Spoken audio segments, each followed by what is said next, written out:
Hello friend, मैं संजीव कुमार आपका Bharat classes में आपका स्वागत करता है। तो हम आज जो हमारा सब्जेक्ट है वो साइकोलॉजी है और हमारा जो उद्देश्य है भारत क्लासेस में जो बच्चे सीटेट या यूपीटेट की तैयारी कर रहे हैं या सुपर टेट की तैयारी कर रहे हैं उनके लिए मेरा जो पोर्शन होगा वो आपके लिए सीडीपी का होगा, चाइल्ड डेवलपमेंट एंड पेडागोजी का आपका पोर्शन होगा, जिसमें हम बात करेंगे साइकोलॉजी की एंड पेडागोजी की।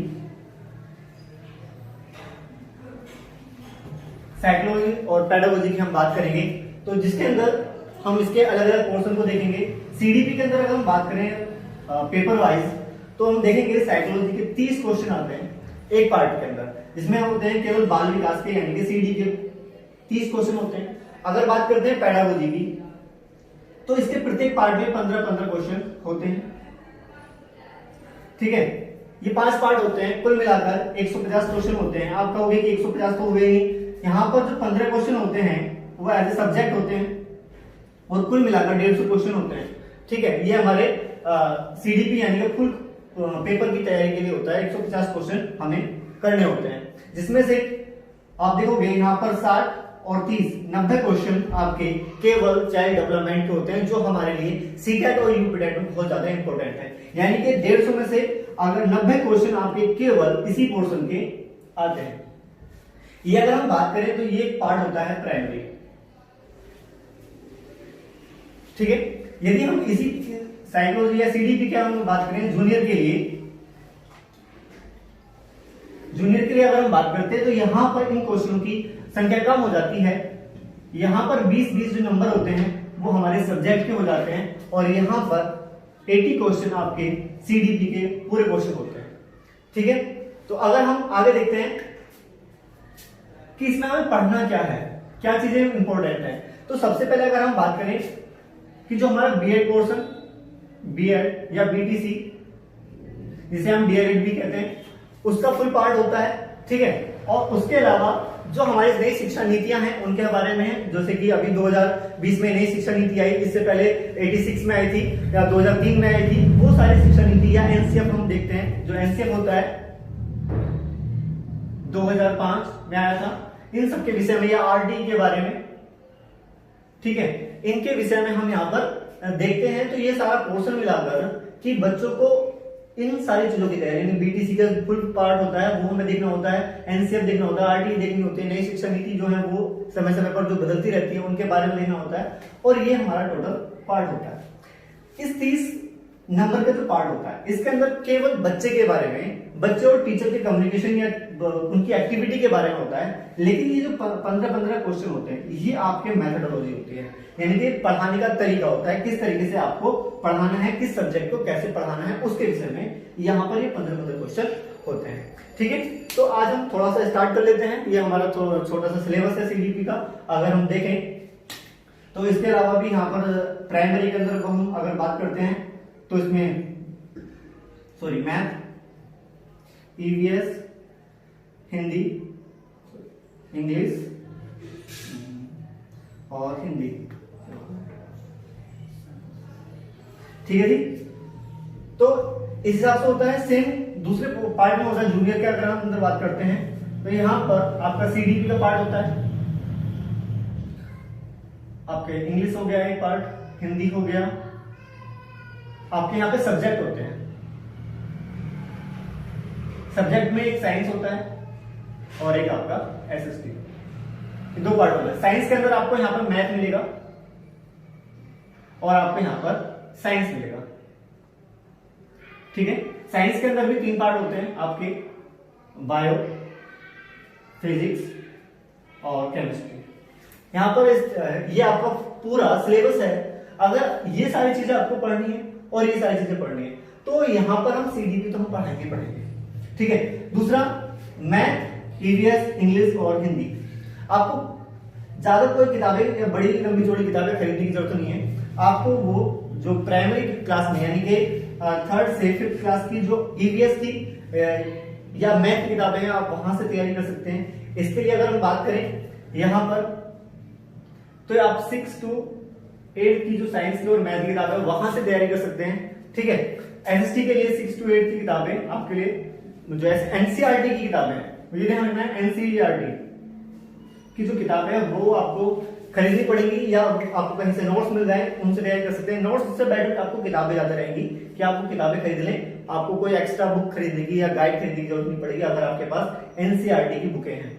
उनसे पेपर जो आपका सीटेट की अगर हम बात कर रहे हैं, सीटेट के अंदर उनसे बाहर पेपर नहीं आता। यदि हम बात कर ले यूपी टेट की, यूपी टेट की अगर हम अंदर बात करते हैं तो यूपी टेट के अंदर आपको यूपी बोर्ड की जो किताबें लगी हुई हैं पब्लिकेशन की, वही आपको इसमें कामयाब होगी। और सुपर टेट के अंदर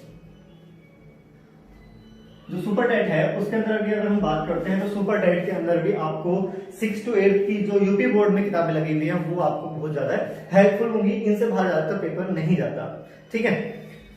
बाकी जो हम समय समय पर जैसी क्लास चलती रहेगी वहां पे नए टॉपिक या जो भी इंक्लूड होंगे, जो भी नई चीजें बदलाव होंगे, जो हमारी नई शिक्षा नीति आई 2020 के अनुसार, उन सब चीजों को हम बदलते मतलब समय के अनुसार चेंज करते रहेंगे, आपको बताते रहेंगे कहां पर क्या चीजें, ठीक है। तो स्टार्ट करते हैं, ठीक है। तो आइए स्टार्ट करते हैं अपना फर्स्ट चैप्टर जो हमारे सीडीपी का है, सीडीपी का फर्स्ट चैप्टर, ठीक है। क्या है? विकास एवं वृद्धि। विकास एवं वृद्धि हमारे सीडीपी का फर्स्ट चैप्टर होता है, ठीक है। इसका हम आज से बात करेंगे। तो पहले हम बात कर लेते हैं विकास के बारे में, यानी कि डेवलपमेंट एंड ग्रोथ, ठीक है। डेवलपमेंट एंड ग्रोथ के विषय में बात करेंगे हम। तो डेवलपमेंट के बारे में बात करें, यानी विकास के विषय पर हम बात करें तो क्वेश्चन सबसे पहले यही होता है कि विकास क्या है। अगर हम विकास को देखें तो स्टार्टिंग से अगर हम किसी बच्चे के बारे में बात करें तो बच्चे का विकास हम किस तरीके से देख सकते हैं, या हम उसकी वृद्धि को देख लें तो जो बच्चे की वृद्धि है और विकास है उस चीज को हम कैसे देखेंगे। ये एक बच्चा है, ठीक है, इसको समझेंगे कि जो विकास है वो इसके बोलने में हो रहा है, चलने में हो रहा है, ठीक है।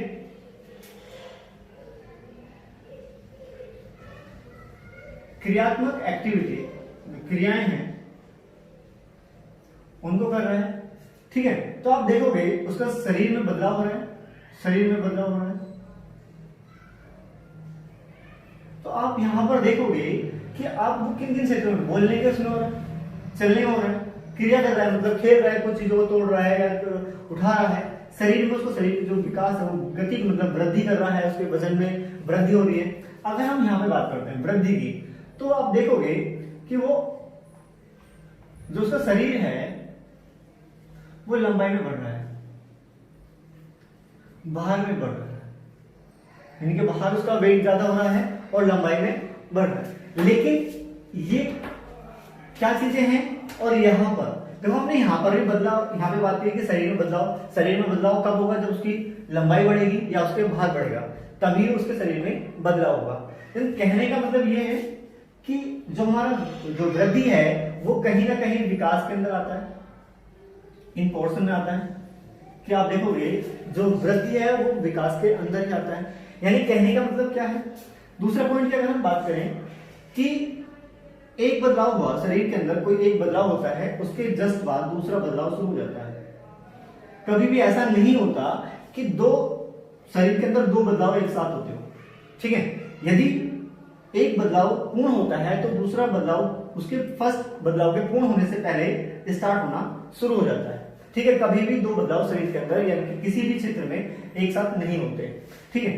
तो यहां से लेंगे कि विकास है क्या। तो विकास के सबसे पहले हम बात करेंगे एविरल प्रक्रिया। अब ये एविरल क्या है?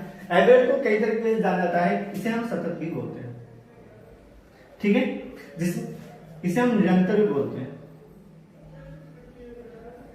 या लगातार। अब क्वेश्चन यहीं से आता है, हमें पता है लगातार क्या होता है, हमें पता है निरंतर क्या होता है, लेकिन हमें नहीं पता सतत क्या होता है या एवरल क्या होता है। इसे एक ही बात कहते हैं, कंटिन्यूअस जो होता है, मतलब जो लगातार चलता रहता है, सतत या कंटिन्यूअस एवरल। ये विकास ऐसी प्रक्रिया है जो लगातार चलती रहती है बिना रुके। लेकिन अगर हम यहाँ वृद्धि के अंदर बात करें तो एक समय सीमा होती है, समय सीमा होती है जिसके अंदर क्या होता है 18 से 21 वर्ष की आयु में जो वृद्धि है वो रुक जाती है, ठीक है। लेकिन विकास फिर भी हो रहा है, अब विकास निरंतर हो रहा है। लेकिन दूसरे हमने बात करी ये इसी के अंतर्गत आता है, तो इसका मतलब कहीं ना कहीं वृद्धि विकास के अंदर है, तो ये सूक्ष्म होगी। सूक्ष्म मतलब लघु रूप है, ठीक है। तो ये क्या होगा जब ये इसके अंदर आ रहा है, ये हमारा विस्तृत है।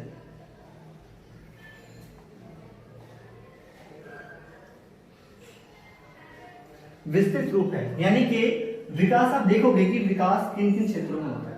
आप देखोगे भाषा के क्षेत्र में, भाषा में विकास होता है, क्रिया में विकास होता है, क्रियात्मक होता है। आप देखोगे भावों में होता है, आप देखोगे शरीर में। हमने देखा कि ये भावों में होता है, शरीर में होता है, ये शरीर में बदलाव होता है। हम देखते हैं संज्ञान में होता है, हमारे जो संज्ञान होता है उसमें होता है। आप देखोगे कि सांस्कृतिक होता है, सांस्कृतिक होता है। आप देखोगे कि बौद्धिक होता है, आप देखोगे सामाजिक होता है। यानी कि आप जितनी भी क्रियाएं करते हैं, जो भी आप करते हो पर डे, वो सब क्या होता है, वो विकास है। क्यों? उस विकास के अंदर आप कुछ ना कुछ सीख रहे हो, जो आप सीख रहे हो लगातार, वो आपका विकास है। आपकी बुद्धि का विकास हुआ, आप आज आपने एक बॉल फेंकनी सीखी, आप थ्रो कर रहे हो, वो आपने सीखा। कल आप हाथ घुमा के सीख रहे हो,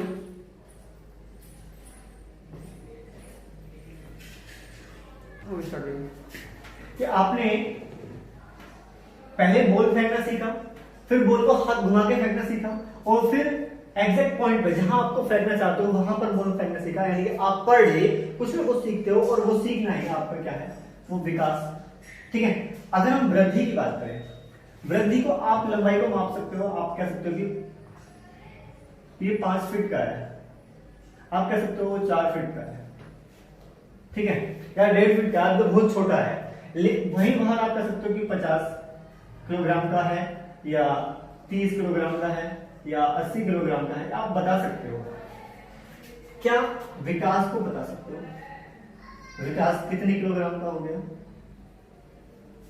ठीक है। तो कंडीशन यही पे आती है, जब हमने बता दिया कि जो शारीरिक विकास है वो विकास का ही एक अंग है, तो हम कह सकते हैं राम की लंबाई 5 इंच है, ठीक है। तो हमने यहाँ क्या बताया, 5.5 इंच है, मतलब उसके शरीर में बदलाव हुआ। शरीर क्या है, शरीर में बदलाव होना ही क्या है, विकास है, ठीक है। अब हमने यहाँ पे देखा कि वृद्धि को हमने माप लिया, ठीक है। तो जिस चीज को मापा जा सकता है उसे कहते हैं मात्रात्मक, ठीक है।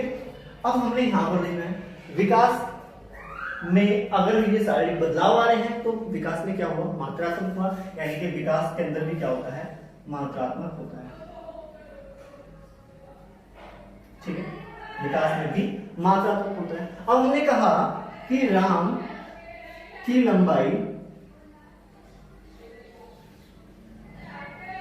बहुत अच्छी है। अब हमने यहां पर राम की लंबाई की तारीफ करी है, यानी कि उसकी विशेषता को बताया कि राम लंबाई में बहुत अच्छा है, तो हमने उसकी विशेषता को बताया। और विशेषता क्या होती है, उसके गुण पर आधारित होती है, तो ये क्या हो गया, गुणात्मक हो गया। अब हम कह सकते हैं कि विकास तो गुणात्मक और मात्रात्मक होता है, लेकिन जो वृद्धि होती है वो केवल मात्रात्मक होती है। यहां से क्वेश्चन आया है 2014 में, आपका सबसे इंपॉर्टेंट क्वेश्चन आया कि विकास है, क्वेश्चन था विकास है, ऑप्शन थे गुणात्मक, मात्रात्मक, दोनों कोई नहीं। तो आप देखोगे कि हमें विकास के बारे में पता लग गया कि विकास गुणात्मक भी होता है और मात्रात्मक दोनों होता है। तो यहाँ पर गुणात्मक भी दिया ऑप्शन में और मात्रात्मक भी दिया है, तो इसके लिए इसका आंसर क्या होगा? यहाँ पे ऑप्शन था, सॉरी मैं दोनों लिख दिया यहाँ पे, ए और बी दोनों। ठीक है, तो यहाँ पे देखोगे कि इस पर गुणात्मक की बात भी करिए और मात्रात्मक की बात करिए, तो इसलिए इसके आंसर क्या हो गए? ए और बी दोनों आंसर हो गए। ठीक है, दूसरा क्वेश्चन आया था कि विकास की प्रक्रिया कैसी है? विकास की प्रक्रिया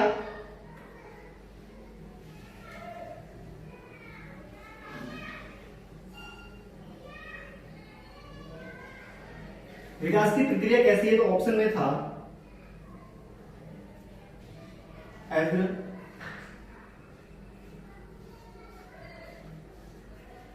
क्रमिक अवस्था में,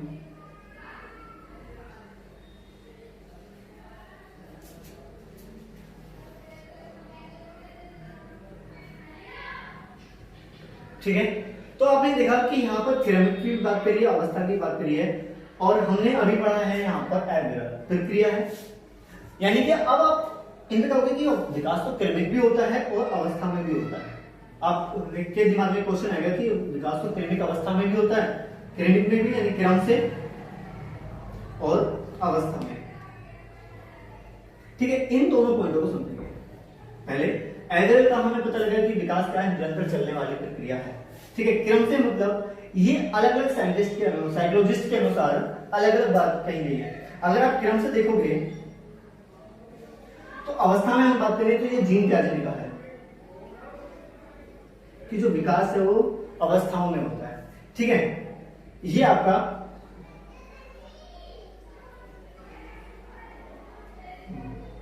लॉरेंस कॉलबर्ग ने कहा है कि विकास जो है क्रम से होता है, और बहुत सारे साइकोलॉजिस्टों ने कहा है, लेकिन जो अवस्था के बारे में कहा वो किसने कहा? जीन पियाजे ने। एग्र क्या है? सभी साइकोलॉजिस्ट कहते हैं कि विकास जो है निरंतर चलने वाली प्रक्रिया है। क्लियर है? आगे चलते हैं। अब हमें यहां पे पॉइंट आना है कि विस्तृत रूप को समझना है और यहां से देखना है।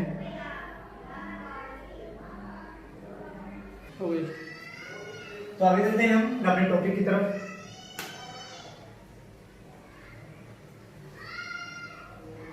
विकास के प्रकार या आयाम या पहलू।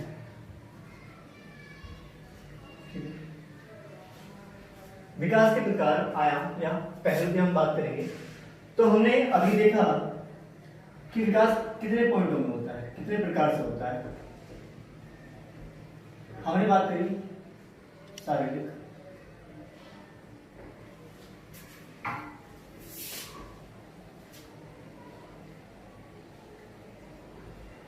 विकास, भाषा विकास, संवेगात्मक विकास, हमने बात करी संज्ञानात्मक विकास, हमने बात करी सामाजिक विकास,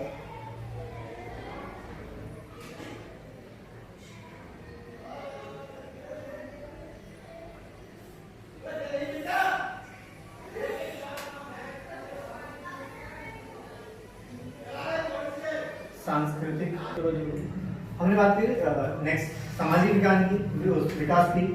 नेक्स्ट है सांस्कृतिक विकास की, बौद्धिक विकास,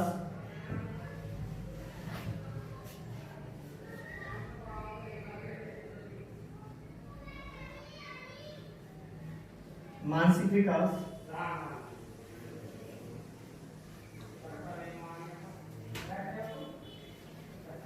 क्रियात्मक विकास,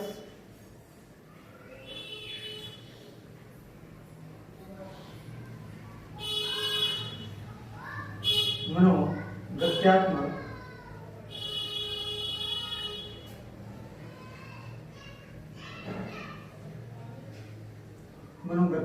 विकास। आप देखोगे कि इसी तरीके से और बहुत सारे विकास हैं, जैसे एक और है हम लेते हैं नैतिक विकास।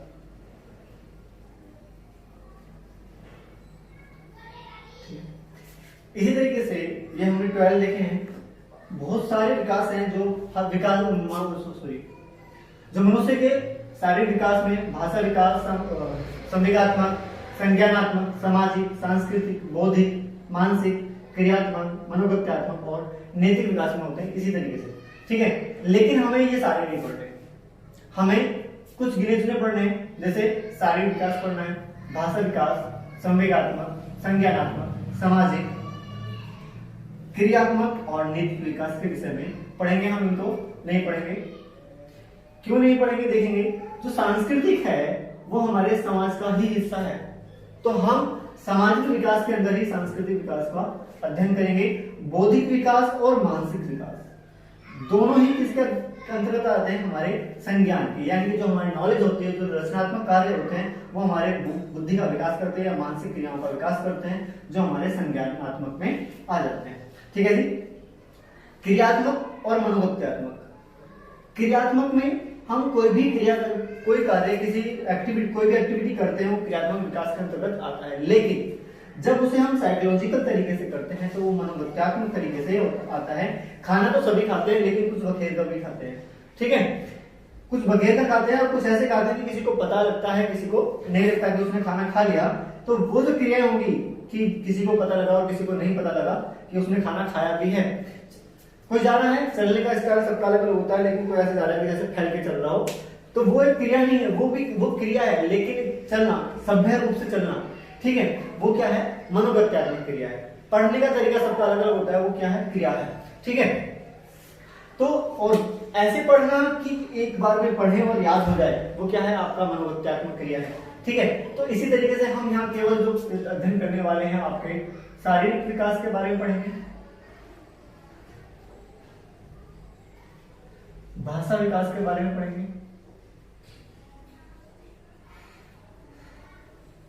संवेगात्मक,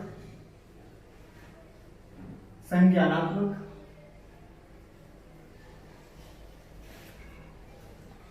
सामाजिक और क्रियात्मक,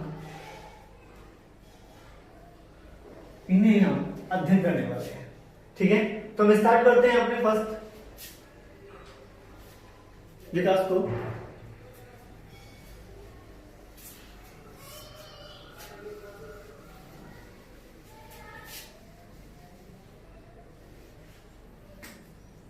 शारीरिक विकास, फिजिकल डेवलपमेंट। ठीक है, शारीरिक विकास में क्या क्या आता है, एक बच्चा जन्म लेता है, तो शारीरिक विकास को हम अगली कक्षा में देखेंगे। इससे जुड़े विभिन्न जो मुद्दे हैं उनको भी हम अगली कक्षा में पढ़ेंगे। तो देखते हैं, मिलते हैं फिर अगली कक्षा में नेक्स्ट।